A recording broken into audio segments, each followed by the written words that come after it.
Hi, and welcome back to this Monday edition of Focal Point AFR Talk. Want to get back to the scriptures and some sound bites.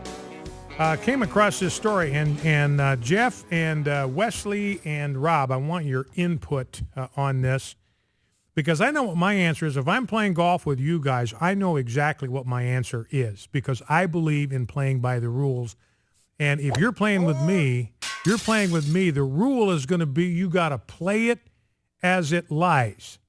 Now, I'd like to know if you're going to do the same thing to me. Here's the deal.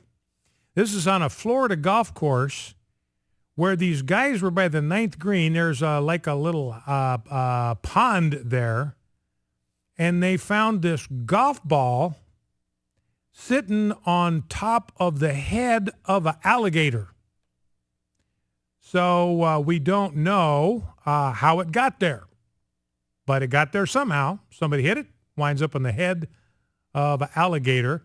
Now, there's an alligator there that, an alligator that took the hand of golf coach Chubbs. Remember, he was the golf coach that mentored Happy Gilmore, lost his hand to an alligator.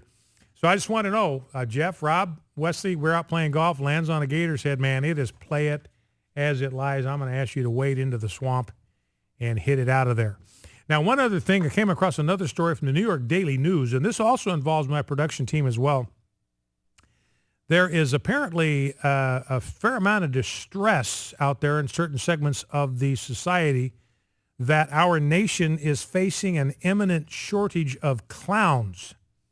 Here is the excerpt. Membership at the World Clown Association, the country's largest trade group for clowns, has dropped from about 3,500 to 2,500 since 2004. So we've lost 1,000 clowns since 2004. Most of them have come to work with me here at AFR. No, I'm just kidding about that. But I'm saying, look, if it turns out that there's a clown shortage, I will be happy to donate my entire production team to remedy this grave deficiency. No shortage of clowns in here. That's right. Oh, that's Jeff Reed.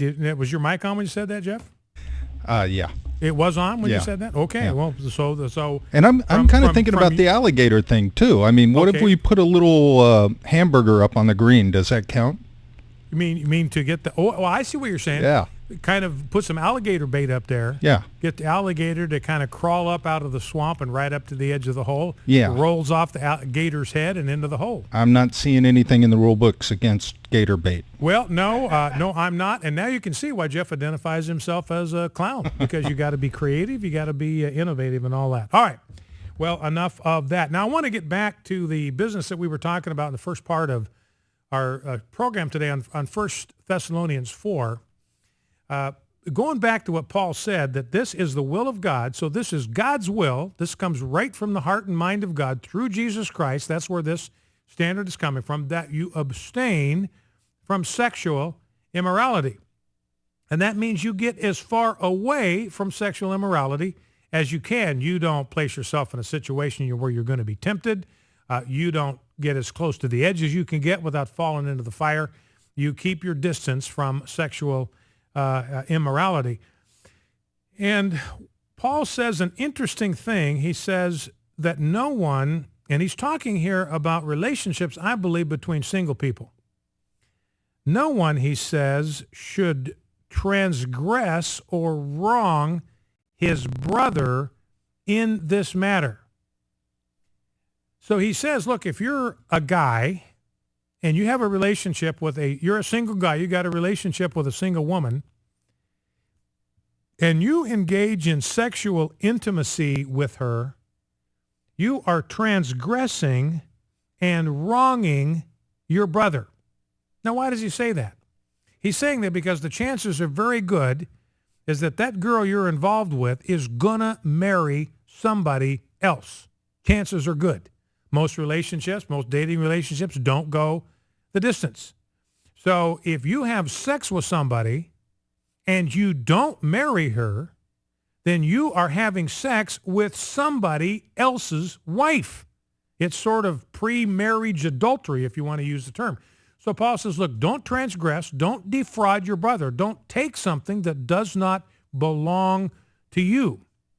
That intimacy, that is a That's something that properly belongs to her husband, and you should not take it from him by having sex with her while you are single, because sex is reserved for marriage. The standard could not be any clearer. That's something that I told my son to remember when he was dating. Look, you realize you're going to be dating somebody who is probably somebody else's wife. Is going to marry somebody else. And realize that the girl that you want to marry, she's probably dating somebody else this weekend too, wherever she lives, wherever she happens to be. So you think about how you want the guy that's with the woman you're going to marry. You think about how you want him to treat the woman that one day you're going to meet and want to marry, and then you treat your dates the same way. Now, the Duggar, and Paul says, look, the Lord is the avenger in all these things. God has not called us to impurity, but called us to holiness. And by the way, sexual immorality, it refers to any kind of sexual intercourse outside the marriage relationship. So it's a very comprehensive term. So sexual immorality would include adultery, and it would include homosexuality. So when Jesus identifies sexual immorality as a sin, he is including homosexuality in that. So don't think for a minute. Don't let them lie to you by convincing you that Jesus never talked about homosexuality, because homosexuality is included in sexual immorality, because it's a ban on any kind of illicit sexual conduct. So that would be any kind of sexual activity outside the marriage relationship is contrary to the revealed will of God.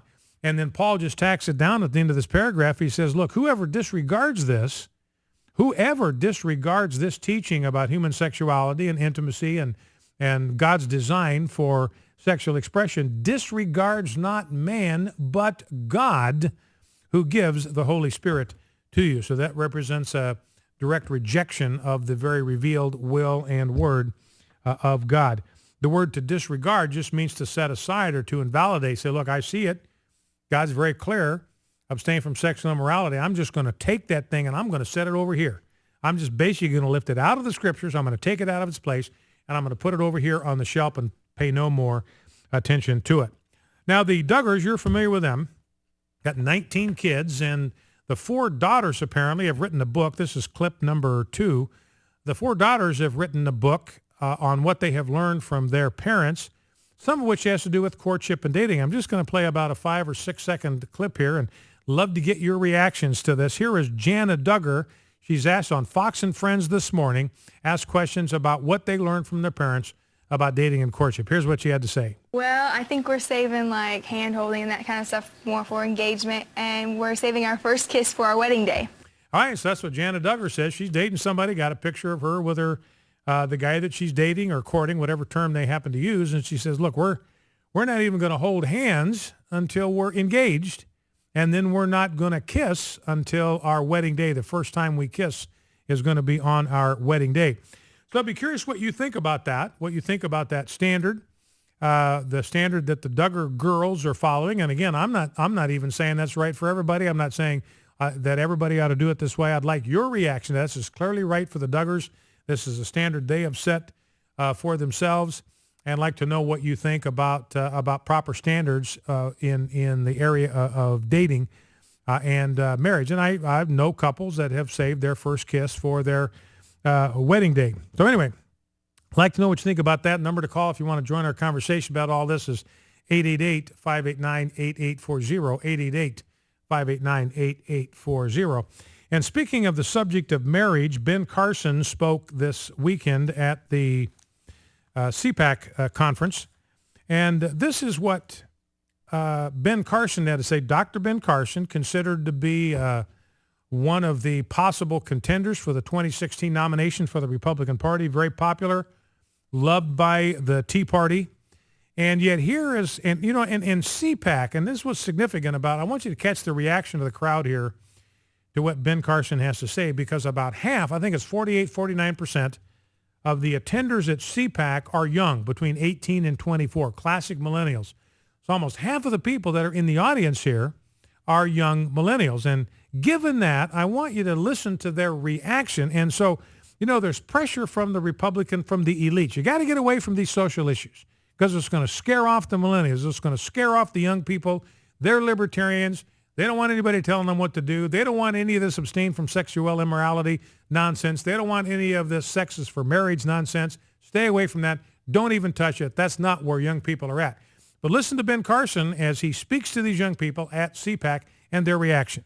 Now, as you know, I am not a fan of political correctness. I hate political correctness. I will continue.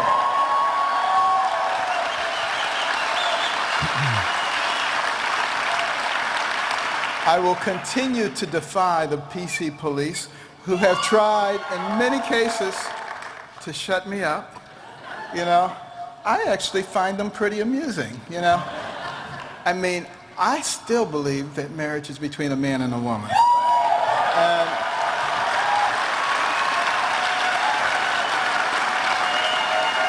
you know, because I happen to mention that nobody gets to change the definition of marriage and mention some other categories, they said, Carson said that gay marriage and bestiality are the same thing. Well, that's preposterous. Of course they're not the same thing. Anybody who believes that is a dummy. But anybody who believes somebody who says that somebody said that is a dummy. You know, that's the problem, okay? And then,